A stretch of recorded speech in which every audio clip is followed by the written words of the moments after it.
Hello, Hillside Church. This week's preach was all about identity.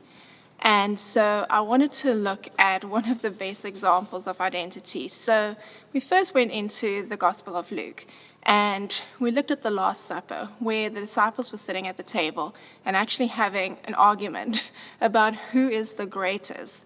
And as this argument was going on, we go to John 13, where we see Jesus getting up from the table and proceeding to wash his disciples' feet.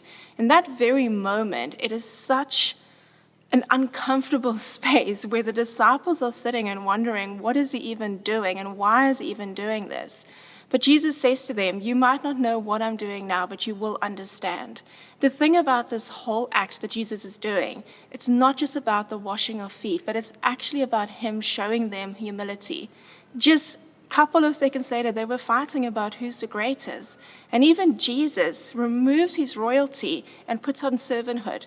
And he shows them that no one is actually the greatest. We all equal in the kingdom. And it is such an important thing to understand when it comes to our identity. We can never think that we are better than anyone else because we really are all equal. And then I wanted to look at how we steward our time, because the best way to find out our identity is spending time with Jesus.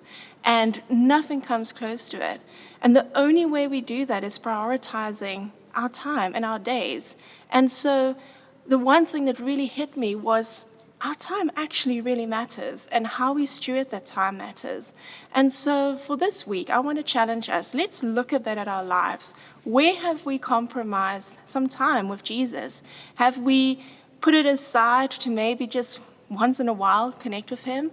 I want to encourage you this week to really sit down by his feet and just hear what the Father has to say. Let's connect with him, and that's the best place where we can find our identity. Have an amazing week. Holy Spirit, oh, Holy Spirit.